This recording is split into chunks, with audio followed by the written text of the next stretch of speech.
Hello साथियों, multivariate procedure with are के इस कोर्स में आप सभी का बहुत बहुत स्वागत है। आपको याद है कि पिछले लेक्चर में हमने क्या किया था?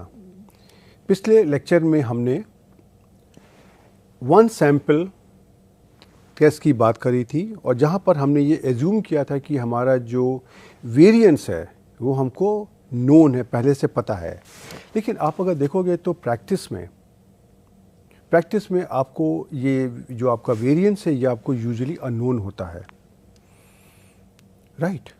और अगर आपको ये अननोन है तो आप अपना टेस्ट ऑफ हाइपोथेसिस कैसे करोगे, इसकी वैल्यू कहाँ से आएगी? तो सबसे आसान तरीका हमारे पास ये होता है कि जो हमको सैंपल दिया हुआ है हम उसी सैंपल से उस अपने अननोन वेरिएंस को निकालने की कोशिश करते हैं, पता करने की कोशिश करते हैं। ये कैसे किया जाए? जैसे आपने देखा था कि अपने मैक्सिमम लाइक्लीहुड एस्टिमेशन में अगर आपको मीन और वेरिएंस की वैल्यू नहीं पता थी तो आपने उसको मैक्सिमम लाइक्लीहुड एस्टिमेट के द्वारा अपने सैंपल की बेसिस पर आपने उसको निकाल लिया था, राइट। तो अब हम यहाँ पर अपने उसी प्रोसीजर को आगे बढ़ाते हैं और यहाँ पर हम ये देखते हैं कि अगर हमारे पास नॉर्मल पॉपुलेशन से एक सैंपल आ रहा है और उसमें मुझे मीन के बारे में टेस्ट ऑफ हाइपोथेसिस करना है, लेकिन सिग्मा स्क्वायर अगर हमको अननोन है तो हम इस टेस्ट ऑफ हाइपोथेसिस को कैसे करेंगे? और साथ ही साथ ऐसे केसेस में हम अपने कॉन्फिडेंस इंटरवल को किस प्रकार से तैयार करेंगे उसके बारे में देखेंगे।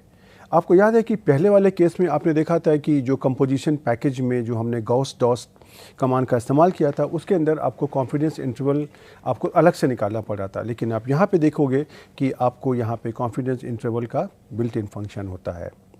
तो चलिए हम इस लेक्चर को आरंभ करते हैं और देखते हैं कि इस केस में जब हमारे पास एक ही सैंपल है तो उस केस में हम अपना टेस्ट ऑफ हाइपोथेसिस मीन के बारे में किस प्रकार से करते हैं, राइट।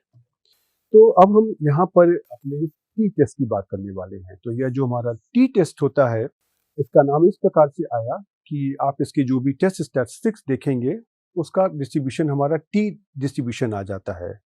उसी प्रकार से जैसा आपने पिछले लेक्चर में देखा था कि जब आपका जेड टेस्ट था उस केस में जो आपकी टेस्ट स्टैटिस्टिक थी उसका डिस्ट्रीब्यूशन नॉर्मल 0 1 होता है जिसको हमने जेड के द्वारा दिखाया था, इसलिए हमने उसको जेड टेस्ट कहा था, राइट। तो इस केस में क्या है, हमारे पास एक रैंडम सैंपल है साइज एन का और ये हमारा नॉर्मल म्यू सिग्मा स्क्वायर की पॉपुलेशन से आ रहा है और यहाँ पर हम H not mu equal to mu not की हम एक टेस्ट ऑफ हाइपोथेसिस करना चाहते हैं। उसके लिए हमको समझना है कि हमारी क्या टेस्ट स्टैटिस्टिक्स होगी और उसको हम कैसे इस्तेमाल करेंगे। तो यहाँ पर हमारा बेसिक अजम्पशन ये है कि सिग्मा हमको अननोन है, पॉपुलेशन हमारी नॉर्मल है और अगर पॉपुलेशन नॉर्मल नहीं अगर है तो हमारा जो सैंपल साइज हमारा छोटा होना चाहिए।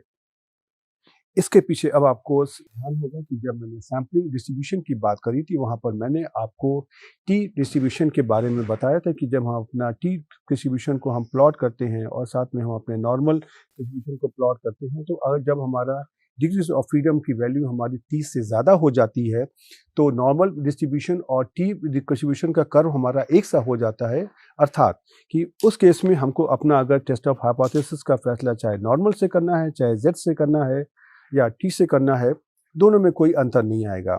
इसीलिए हमारा टी स्टैटिस्टिक्स को यूज़ करने का या टी टेस्ट को यूज़ करने का हमारा एक नियम होता है कि अगर हमारा सैंपल साइज 30 से अगर कम अगर है तो हम टी स्टैटिस्टिक्स को यूज़ करते हैं और अगर हमको सिग्मा स्क्वायर अगर अननोन है लेकिन अगर हमारा सैंपल साइज 30 से ज़्यादा हो जाता है तो हम चाहे उसकी क्रिटिकल वैल्यू को नॉर्मल से देखें या हम टी से देखें उसमें कोई भी फर्क नहीं आता है। लेकिन अभी आपको चिंता करने की ज़रूरत नहीं है क्योंकि हम सॉफ्टवेयर में काम कर रहे हैं और सॉफ्टवेयर में हम उसको पी वैल्यू के द्वारा हम अपनी टेस्टिंग ऑफ हाइपोथेसिस का फैसला करते हैं, राइट। इस केस में जो आपकी टेस्ट स्टैटिस्टिक्स होती है वो आपकी इस प्रकार की होती है t c equal to x bar minus mu divided by s by root N.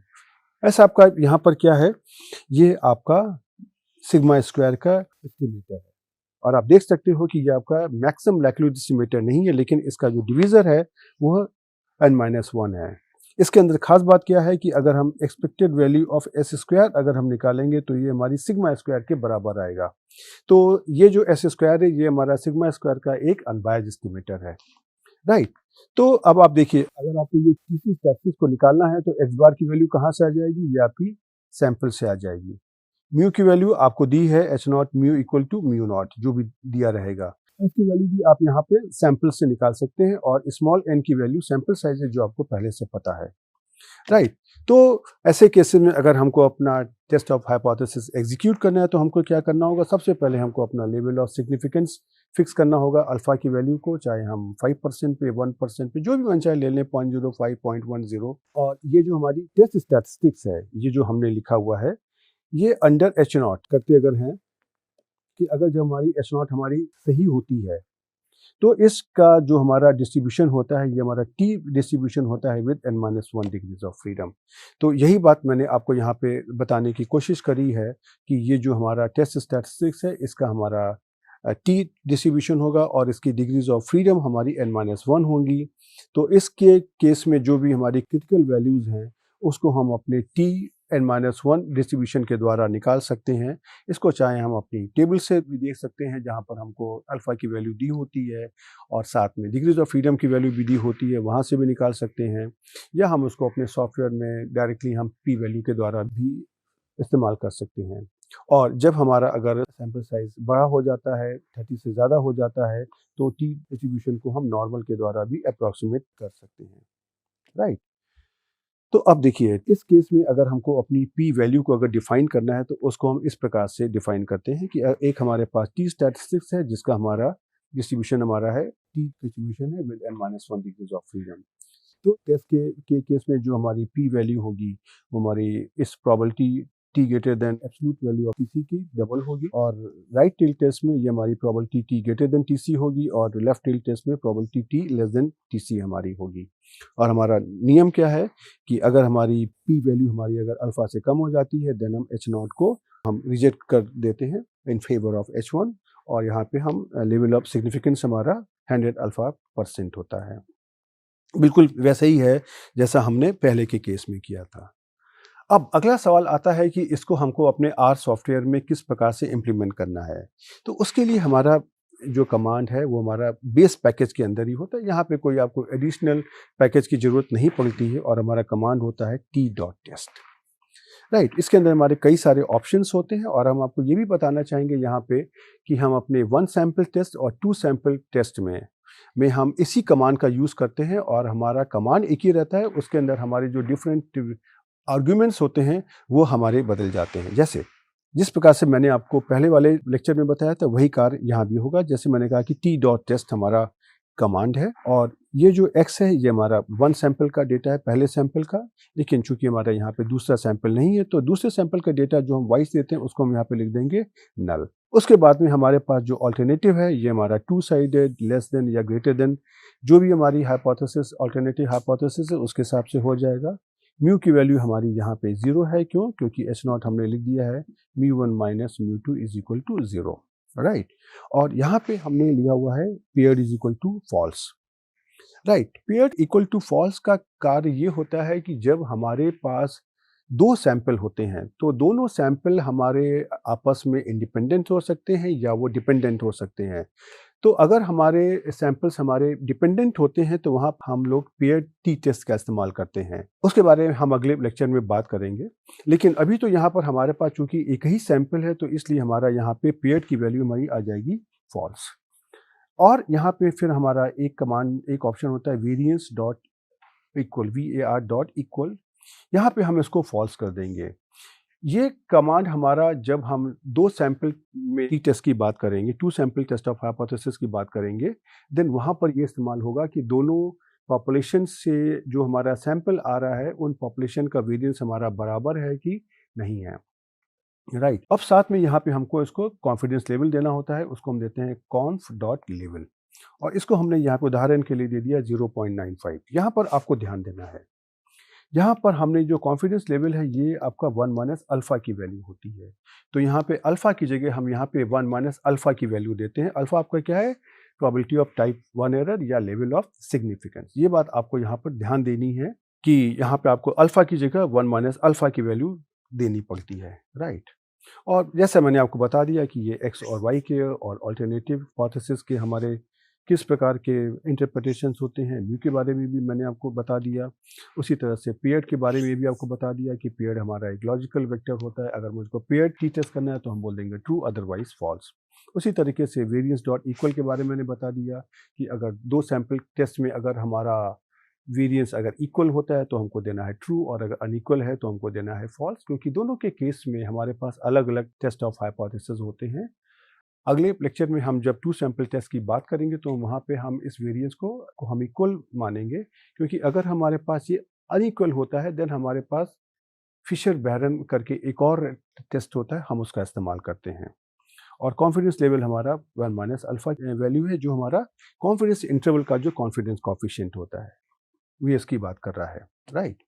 अब हम एक काम करते हैं, एक छोटा सा उदाहरण लेते हैं और उसमें से हम अपने इस टी टेस्ट को एम्प्लॉय करने की कोशिश करते हैं। तो यहाँ भी हमने अपना पहला वाला उदाहरण लिया है, बट थोड़ा सा उसमें से अंतर कर दिया है कि हमने यहाँ पे 20 शहरों का जो डे का टेम्परेचर है उसको नोट किया है, और हमने ये एज्यूम किया कि ये जो हमारा टेम्परेचर है ये हमारा नॉर्मल पॉपुलेशन से आ रहा है, और लेकिन यहाँ पे हमारा सिग्मा स्क्वायर अननोन है। पिछले चैप्टर में हमने उसको नोन माना था और 36 माना था, लेकिन हम यहाँ पे उसको अननोन करते हैं। और हम आपको ये भी कहेंगे कि इस लेक्चर के बाद में जरा सा आप दोनों के रिजल्ट को कंपेयर करने की कोशिश भी करिएगा, राइट। तो अब ये देखिए हमारा सैंपल वैल्यूज आ गई, और इस डेटा को हम अपने टेम्प नाम के डेटा वेक्टर में स्टोर कर लिया है। ओके, अब हम देखिए यहाँ पर अपनी पहली हाइपोथेसिस को लेते हैं H0 म्यू इक्वल टू 40, और यहाँ पे हम लेते हैं H1 mu is not equal to 40, right. अब यहाँ पे हमारा जो कमांड होगा वो किस प्रकार से चलेगा, टी डॉट टेस्ट, ये तो कमांड हो गया।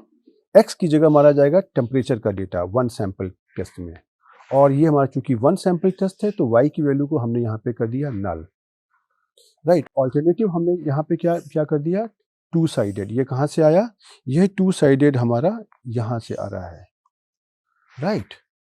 और म्यू इक्वल टू हमने कर दिया 40, ये हमारा कहाँ से आ रहा है, ये हमारा ये आ रहा है म्यू इक्वल टू 40, और साथ में फिर pair equal to false, variance dot equal to false, और कॉन्फिडेंस लेवल हमारा कितना हो गया, हमने यहाँ पे अल्फा की वैल्यू ली है 5%, तो 1 माइनस अल्फा की वैल्यू हमारी 0.95 आ गई। अब इसके बाद हम देखते हैं कि जो हमारा आउटकम आया है उसको मुझे किस प्रकार से समझना है। सबसे पहले तो हमारा हो गया ये डेटा, तो बता दिया कि एक हमारा डेटा कौन सा है, टेम्प डेटा है। ये जो टी वैल्यू आई है ये काहे की वैल्यू है, ये आपकी x bar minus mu not अर्थात 40 divided by s by root n, इसकी वैल्यू आई है ये आपकी, राइट। और उसने जो आपका वेरिएंस है उसको उसने 1/n-1 summation x i minus x bar whole square के फॉर्मूले से एस स्क्वायर को भी कैलकुलेट कर लिया है, राइट। और n की वैल्यू यहाँ पे आपकी 20 है, ये देखिए आपने दी हुई है n इक्वल टू 20, राइट। अब इसमें से आप देखोगे डिग्रीज ऑफ फ्रीडम कितनी होती है, n-1, तो n की वैल्यू यहाँ पे कितनी थी आपकी 20, तो ये आपकी हो गई 19। फिर इसकी देखिए p वैल्यू कितनी आ गई 0.164, राइट। अब अल्टरनेटिव हाइपोथेसिस आपको उसने आपको यहाँ पे दे दिया कि 2 mean is not equal to 40, right. और उसके बाद में फिर हम जब हम आगे बढ़ते हैं तो इसने हमको देखिए इसी आउटकम में दे दिया 95% कॉन्फिडेंस इंटरवल भी, जो पिछले लेक्चर में जेड टेस्ट के साथ में या गाउस डॉट टेस्ट के कमांड के साथ में नहीं हो रहा था। इसने आपको देखिए यहाँ पर दे दिया लोअर लिमिट और अपर लिमिट। तो 39.12 क्या है, ये आपकी कॉन्फिडेंस इंटरवल की लोअर लिमिट है, और जो 44.80 क्या है, ये आपकी कॉन्फिडेंस इंटरवल की अपर लिमिट है, राइट। और साथ में उसने आपको जो भी एक्स का सैंपल मीन है वो आपको बता दिया। अब जरा सा हम इस आउटकम की एनालिसिस करने की कोशिश करते हैं कि किस प्रकार से इसमें से एनालिसिस करनी है। तो देखिए पी वैल्यू यहाँ पे कितनी है 0.164, अल्फा की वैल्यू आपने कितनी ली है 0.05। अब आपको देखना है, आपका नियम क्या था कि अगर p की वैल्यू अल्फा से कम होती है देन आप H0 को रिजेक्ट कर देते हैं, राइट। तो अब आप यहाँ पर अगर देखिए अगर तो p की वैल्यू क्या है, p की वैल्यू तो अल्फा से ज़्यादा है, तो यहाँ पे आंसर क्या आ जाएगा, एक्सेप्ट H0 या रिजेक्ट H1, कोई भी आप कर लीजिए। तो एक्सेप्ट H0 का क्या मतलब हुआ, आपने कहा कि H म्यू इक्वल टू 40, ये सही है, आप उसको एक्सेप्ट कर लीजिए। और रिजेक्ट H1 का क्या मतलब हुआ कि म्यू की वैल्यू 40 के बराबर नहीं है, आप उसको रिजेक्ट कर दीजिए। तो देखिए बात तो एक ही है ना, एक ही बात को कहने के दो तरीके हैं। अब जरा सा आप इसको सोचिए कि ये जो आपका रिजल्ट आ रहा है ये क्या कुछ कॉमन सेंस से अगर हम सोचें तो क्या ये कुछ किसी चीज़ से मैच कर रहा है? आप देखिए यहाँ पे आपने ये सैंपल मीन निकाला है टेम्परेचर का, ये कितना आ रहा है 41.965 और आपने म्यू क्या लिया है 40। तो आप यही तो कर रहे हो कि सैंपल की बेसिस पे आपने जो वैल्यू 40 के आसपास के लिए जो एक्चुअली 42 आ रही है, वो क्या 40 के आसपास है? तो आंसर आता है यस, आसपास है। और दोनों की वैल्यू का जो अंतर आ रहा है 40 और 41.965 का, ये बेसिकली जो हमारे रैंडम वेरिएशन है, सैम्पलिंग फ्लक्चुएशंस है, उनके कारण आ रहा है। तो इस तरीके से हम अपना ये इंटरप्रिटेशन करते हैं। राइट, देखिए ये इसका आपका स्क्रीनशॉट भी है इसी कार का। अब हम यहाँ पे अपनी इस हाइपोथेसिस को चेंज कर देते हैं और अल्टरनेटिव हाइपोथेसिस हम कर लेते हैं H1 म्यू लेस देन 40। तो देखिए बाकी सारा कमांड तो हमारा पूरा ऐसे ही रहेगा, सिर्फ हमारा ये जो अल्टरनेटिव है ये हमारा बदल जाएगा लेस देन में, और यहाँ पे हम लिख देंगे लेस। तो देखिए अब जो आपका आउटकम भी आएगा, आपका सारी वैल्यूज सेम रहेंगी, सिर्फ खाली पी वैल्यू ही तो बदलेगी। तो पी वैल्यू आपकी हो गई 0.91 और अल्फा की वैल्यू आपने ली हुई है 0.05। तो जिस प्रकार से आपने पहले कंक्लूजन लिया था वही कंक्लूजन आप यहाँ भी ले सकते हैं कि पी वैल्यू की आपकी वैल्यू ग्रेटर देन अल्फा है, तो इसका मतलब ये है कि आपको यहाँ पे एच नॉट को एक्सेप्ट करना है। तो आपने देखा कि अगर आपने अपनी ऑल्टरनेटिव को बदलने की कोशिश भी करी लेकिन आपका जो फाइनल कंक्लूजन तो वही रहा, राइट। और इस केस में जो आपका खाली जो 95% कॉन्फिडेंस इंटरवल है ये आपका बदल जाएगा, क्योंकि अब ये आपका माइनस इन्फिनिटी से 44.31 हो जाएगा, राइट। क्योंकि ये हमारा लेफ्ट टेल में है, तो इस प्रकार से यहाँ पे कहीं माइनस इन्फिनिटी है और ये यहाँ से 44.31 यहाँ कहीं आएगा, तो ये हमारा कॉन्फिडेंस इंटरवल हो जाएगा। और देखिए ये इसका स्क्रीन शॉट है जो आपको मैंने दिखाने की कोशिश करी है। अब इसी को अगर हम अपनी अल्टरनेटिव हाइपोथेसिस को बदल दें, हम यहाँ पे कर देते हैं म्यू ग्रेटर देन 40, वही डेटा है हमारा। हमको क्या करना है, खाली हमको अपना जो अल्टरनेटिव है उसी को तो बदलना है, हमको खाली ग्रेटर करना है, राइट। और इसमें से आप अगर देखोगे तो आपकी जो पी वैल्यू है ये आपकी देखिए बदल गई, और जो कॉन्फिडेंस इंटरवल है ये भी देखिए आपका बदल गया, बाकी सारी चीज़ें पहले जैसी ही हैं। तो इस केस में क्या होगा, पी की वैल्यू आपकी कितनी आ गई 0.08, अल्फा की वैल्यू कितनी है 0.05। आप फिर से यहाँ पर आप देख सकते हो कि पी की वैल्यू है ये आपकी ग्रेटर देन अल्फा है, तो इसका मतलब है कि आपकी जो एच नॉट है ये एक्सेप्ट हो जाएगी, अर्थात H not mu equal to 40 सही है। अब आपने देखा कि मैंने इस उदाहरण के द्वारा आपको दिखाने की कोशिश करी कि अगर आप अपने म्यू कि एच नॉट में जो भी वैल्यू है आप उसको वही रखिए, लेकिन अगर अल्टरनेटिव को चेंज करते हैं तो आपके कंक्लूजन्स में कोई फ़र्क नहीं आता है, राइट। ओके, देखिए ये आपका इसका स्क्रीनशॉट है। तो चलिए आगे बढ़ने के पहले हम ज़रा सा इस कार को ज़रा हम अपने आर सॉफ्टवेयर में भी करके देख लेते हैं कि किस प्रकार से आप इसको एग्जीक्यूट करेंगे। और अब मुझे पता है कि ये आपके लिए बहुत ही आसान काम है। तो सबसे पहले मैंने अपना ये टेम्परेचर का डेटा ले लिया और इसके बाद में मैंने अपना ये जो कमांड था t.test वाला, इसको मैंने कॉपी कर लिया। अब आप देखोगे कि ये हमारा इसी तरीके का तो आ गया, राइट। जो आपको हमने स्क्रीनशॉट दिखाया था वही तो आया, टी की वैल्यू 1.4476। अब देखिए ये वही तो वैल्यू है ये t.1476।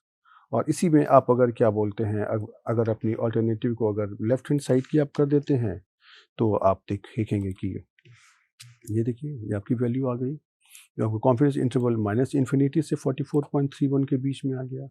और इसी में आप अगर मान लीजिए अपने इस जो अल्टरनेटिव हाइपोथेसिस उसको आप अगर चेंज करते हैं, तो अगर आपने उसको ग्रेटर कर दिया तो देखिए इंटर किया, देखिए आपकी पी वैल्यू बदल गई और आपका जो कॉन्फिडेंस इंटरवल का जो डायरेक्शन है ये भी बदल गया 39.61 से लेकर के इन्फिनिटी तक। तो आपने देखा कि इस तरह के जो एक्सरसाइज हैं उनको आर सॉफ्टवेयर में करना बहुत ही आसान काम है, कोई ऐसा बहुत डिफ़िकल्ट नहीं है। शायद जितना समय आपको टेस्ट ऑफ हाइपोथेसिस के बेसिक कॉन्सेप्ट को समझने में लगा, शायद उससे कम समय में आपने उसको एग्जीक्यूट कर लिया। लेकिन जब तक कि अगर आपको बेसिक कॉन्सेप्ट नहीं होते तो आपको आगे की बात समझ में नहीं आती, राइट। ओके, अब इसमें अपने इस टेस्ट ऑफ हाइपोथेसिस के बाद हम अपने कॉन्फिडेंस इंटरवल के ऊपर आते हैं, राइट। तो इसी सेटअप में हम अपना जो भी कॉन्फिडेंस इंटरवल है उसको हम तैयार करते हैं। हम कहते हैं हमारा जो भी x1 x2 xn है ये हमारा नॉर्मल म्यू सिग्मा स्क्वायर से हमारा एक सैंपल है, जहाँ पे अब हम एज्यूम कर रहे हैं कि सिग्मा स्क्वायर हमको अननोन है, राइट। इसके लिए सिग्मा स्क्वायर अननोन है और म्यू भी हमको मीन्स अननोन है। तो जब हमने पॉइंट एस्टिमेशन किया था सैंपल मीन के द्वारा, मैंने पॉपुलेशन मीन को एस्टिमेट किया था और अपने इस पॉपुलेशन वेरिएंस को हमने सैंपल वेरिएंस के द्वारा एस्टिमेट किया था, राइट। अब हम यहाँ पे देखते हैं कि आपको याद होगा कि हमने एक्स बार के बारे में पढ़ा था कि एक्स बार का जो डिस्ट्रीब्यूशन, अगर एक्स हमारा नॉर्मल म्यू सिग्मा स्क्वायर है, देन एक्स बार का डिस्ट्रीब्यूशन हमारा normal mu sigma square upon n होगा। और साथ में हमारी एक काई स्क्वायर डिस्ट्रीब्यूशन की एक और प्रॉपर्टी होती है कि n minus one into S square upon sigma square, ये हमारा chi square with n minus one degrees को फॉलो करता है, राइट। और ये दोनों हमारे इंडिपेंडेंट हैं।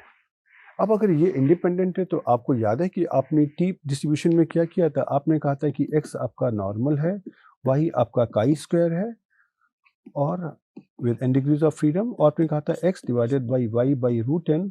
अगर ये दोनों x और y आपस में इंडिपेंडेंट हैं तो x upon y by root n ये आपका टी डिस्ट्रीब्यूशन को फॉलो करेगा, राइट। तो अब आपने x को यहाँ पे ले लिया x बार की तरीके से, और ये जो आपने n minus one S square upon sigma square को आपने y की तरीके से ले लिया और दोनों इंडिपेंडेंट हैं। तो इस प्रॉपर्टी का इस्तेमाल करके हम अपनी ये पिवटल क्वांटिटी को निकाल सकते हैं।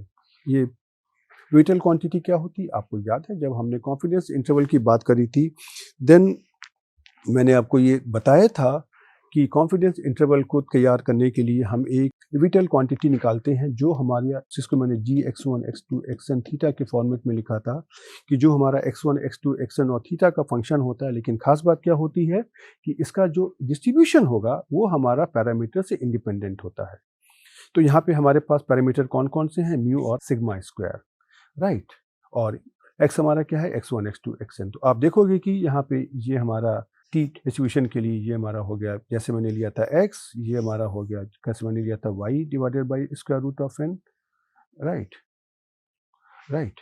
और इसको अगर हम देखें तो ये हमारा क्या हो जाएगा, square root of n x bar minus mu upon s। और इसका डिस्ट्रीब्यूशन क्या होता है, हमको पता है कि ये टी डिस्ट्रीब्यूशन है।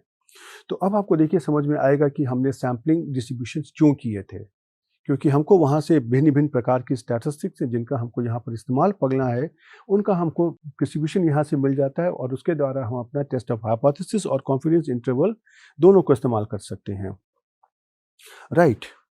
तो इसलिए अब आपने देखा कि जो आपका एक्स बार है और जो आपका एस स्क्वायर है, दोनों का हमारा जो भी एक्स बार है उनका हमारा जो भी डिस्ट्रीब्यूशन है वो हमारा म्यू और सिग्मा स्क्वायर पर डिपेंड करता है। लेकिन जो भी हमारा जी, हमारा ये जो मैंने कैपिटल क्वांटिटी निकाली है, ये हमारा n माइनस वन डिग्री जो T distribution with n minus one degrees को फॉलो करता है, और ये हमारा म्यू या सिग्मा स्क्वायर पर डिपेंड नहीं करता है। ये किसी भी अननोन पैरामीटर के ऊपर डिपेंड नहीं करता है, इसलिए हम इसका इस्तेमाल एक कॉन्फिडेंस इंटरवल को कंस्ट्रक्ट करने में कर सकते हैं। अब अगर हमको अपना अगर टू साइडेड कॉन्फिडेंस इंटरवल अगर निकालना है तो उसके लिए हमारा तरीका बहुत ही आसान है। सबसे पहले हम अपनी स्टैटिस्टिक्स को यहाँ पर लिखते हैं, square root of n x bar minus mu upon s, और उसको हम कहते हैं कि ये जो हमारी वैल्यू है minus t alpha by two n minus one और plus t alpha by two n minus one degrees of freedom के बीच में लाई करेगी। इसकी प्रोबेबिलिटी हमारी 1 माइनस अल्फा होनी चाहिए, राइट। और इसी में अगर हम यहाँ पे इस म्यू के लिए इस इनइक्वलिटी को सॉल्व कर लेंगे तो ये जो हमारी वैल्यू आई आ गई x bar minus t alpha by two n minus one s by root n, ये हमारे लोअर कॉन्फिडेंस लिमिट आ गई, लोअर कॉन्फिडेंस लिमिट। और ये जो हमारी वैल्यू आई है x bar plus t alpha by two n minus one s by root n, ये हमारी अपर कॉन्फिडेंस लिमिट आ गई, राइट। हमारा ये t alpha by two n minus one क्या है, तो जैसा हमने पहले इस्तेमाल किया था, ये हमारे t distribution with n minus one degrees of freedom पर 100 अल्फा बाई 2% पॉइंट है, राइट। तो इसलिए हम अब देख सकते हैं कि हमारा म्यू का जो 101 minus alpha percent confidence interval है वो किस प्रकार से आ गया, इस प्रकार से, राइट। यहाँ पे हमारी इसकी जो लोअर लिमिट हमारी ये है x bar minus t alpha by two s by root n, और जो अपर लिमिट हमारी है ये हमारी ये है x bar plus t alpha by two n minus one s by root n, right. अब आपने देखा कि इसको तो हमने पहले आर सॉफ्टवेयर में निकाला था। हाँ, इसके पहले हम आपको ये भी बता दें कि हम जो पिवटल मेथड के द्वारा जो हम अपने कॉन्फिडेंस इंटरवल निकालते हैं, उनके अंदर कुछ अच्छी बातें भी होती हैं और ये जो हमने इंटरवल यहाँ पे निकाला है, ये हमारा शॉर्टेस्ट कॉन्फिडेंस इंटरवल है, राइट? तो इसमें आप डिपेंड कर सकते हैं कि ये आपकी अच्छी वैल्यू को बताएगा और साथ ही साथ जैसा मैंने आपको पहले पिछले वाले लेक्चर में कॉन्फिडेंस इंटरवल के बारे में बताया था, नॉर्मल के साथ में उसी तरीके से हम इसको यहाँ पे टी के साथ भी आपको एक्सप्लेन कर सकते हैं कि ये हमारा टी डिस्ट्रीब्यूशन है। तो देखिए यहाँ पर आपकी minus t alpha by two n minus one की वैल्यू है, यहाँ पे आपकी t alpha by two n minus one की वैल्यू है। ये जो हमारा शेडेड एरिया है, ये हमारा अल्फ़ा बाई टू है। तो ये जो हमारा बीच का एरिया है, ये हमारा वन माइनस अल्फ़ा आ गया, राइट? और मीन आपको यहाँ पे 0 है, सेंटर पर है। अब हम इसका जब अपना कॉन्फिडेंस इंटरवल निकालते हैं, तो देखिए ये शेडेड एरिया हमारा अल्फ़ा बाई टू है और ये जो वैल्यू है, ये हमारा लोअर कॉन्फिडेंस इंटरवल आ गई। ये जो वैल्यू है, ये हमारी अपर कॉन्फिडेंस इंटरवल आ गई और जो हमारा म्यू है, ये इन दो वैल्यूज़ के बीच में लाई करेगा। इसका एरिया कितना हमारा है? 1 माइनस अल्फ़ा। तो देखिए ये हमारा कॉन्फिडेंस इंटरवल भी हो गया, राइट? अब इसी केस में जो अभी पहले उदाहरण लिया था, उसी केस में हम इसका ज़रा-सा कॉन्फिडेंस इंटरवल भी आपको यहाँ पर निकाल कर के फिर से दिखाते हैं। तो हमने अपने 20 शहरों का जो टेम्परेचर है, डे टेम्परेचर है, उसको हमने नोट किया है और हमने एज़्यूम किया है कि ये हमारा नॉर्मल डिस्ट्रीब्यूशन से आ रहा है और इसकी जो वैल्यू आई है, उसको मैंने यहाँ पे लिखा है और इस वैल्यू को हमने एक अपने डेटा वेक्टर एक्स के अंदर हमने उसको स्टोर कर लिया है।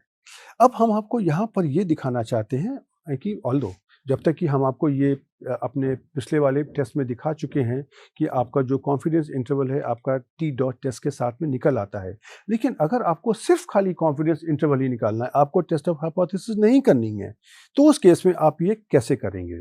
उस केस में हमारा ये कमांड होता है conf डॉट int, राइट?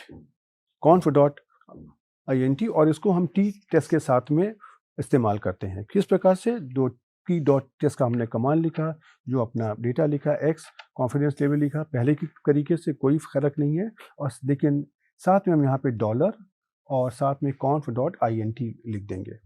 इसके द्वारा हमको यहाँ पे देखिए ये दो वैल्यूज़ मिल गई। ये जो वैल्यू है, ये हमारा लोअर लिमिट है कॉन्फिडेंस इंटरवल की और जो 44.80 है, ये हमारी अपर लिमिट है कॉन्फिडेंस इंटरवल की।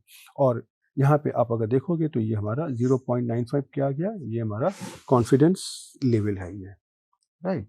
और कहीं देखिए ये आपका आर सॉफ्टवेयर में ये इसका आउटकम भी है। तो चलिए हम आपको इसको पहले अपने आर सॉफ्टवेयर में करके दिखाते हैं और फिर देखते हैं कि हम उसको किस प्रकार से कर सकते हैं। तो राइट, तो सबसे पहले हम यहाँ पे इस अपने कमांड को यूज़ कर लेते हैं और ये कमांड में जो मैंने आपको पहले लिया हुआ था, टेम्प डेटा लिया हुआ था, हम उसी को यूज़ करते हैं। ये हमारा वही डेटा है ये। तो लेकिन आप अगर देखोगे तो हमको अपने एक्स को यहाँ पे ठीक करना पड़ेगा। ये मैंने कर दिया टेम्प और देखिए ये आपको यहाँ पे अब खाली कॉन्फिडेंस इंटरवल मिल गया, राइट? और जो आपका पहले वाला कमांड था, यहाँ पे आप अगर देखोगे तो यहाँ भी आपको कॉन्फिडेंस इंटरवल मिलता था। जैसे आप अगर देखोगे, मैं आपको फिर से करके दिखाता हूँ, जो आपका टू साइडेड वाला जो टेस्ट था, मैं आपको वहीं पर मैं आपको दिखाता हूँ। देखिए ये आपका कॉन्फिडेंस इंटरवल यहाँ भी आ गया था, राइट? और यही कॉन्फिडेंस इंटरवल जब आप यहाँ पर करने की कोशिश कर रहे हैं, देखिए यही कॉन्फिडेंस इंटरवल आपको खाली ये जो वैल्यू है, ये आपकी यहाँ पर आ गई, राइट? तो अब आपने देखा कि इस कॉन्फिडेंस इंटरवल और टेस्ट ऑफ हाइपोथेसिस को अगर हमारा सिग्मा स्क्वायर अननोन अगर है, तो उसमें भी करने में मुझे कोई दिक्कत नहीं आती है। और आपने देखा कि दोनों के केस में जो हमने पिछले लेक्चर में किया था और इस लेक्चर में किया था, दोनों का जो प्रोसेस है टेस्ट ऑफ हाइपोथेसिस करने का, जो स्टेप्स हैं वो तो सेम है ना। आपको सिर्फ खाली टेस्ट स्टैटिस्टिक्स की तो वैल्यू निकालनी है और साथ में उसको आपको पी वैल्यू से कंपेयर करना है।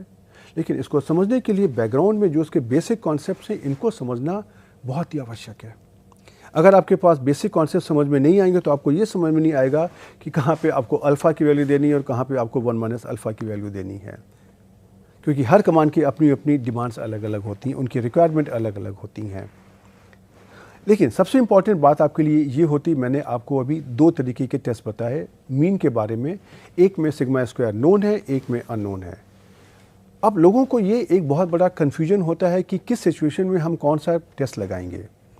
तो जैसे मैंने आपको दोनों टेस्ट के बारे में उनकी कंडीशन बता दी हैं अगर सिग्मा स्क्वायर नोन अगर है तो आप जेड टेस्ट लगा दोगे, और सिग्मा स्क्वायर अननोन अगर है तो आप टी टेस्ट लगा दोगे, और सिग्मा स्क्वायर अननोन अगर है और अगर वहाँ पे अगर आपको आपका सैंपल साइज 30 के ऊपर अगर है तो वहाँ भी आप जेड टेस्ट को आराम से लगा सकते हो।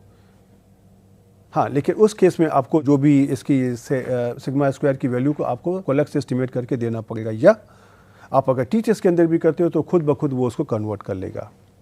तो ये कॉन्सेप्ट आपके दिमाग में नहीं होने चाहिए, क्योंकि दो अलग अलग चीज़ें हैं, अलग अलग कंडीशन है, उसके अकॉर्डिंग हम उनको इस्तेमाल करते हैं।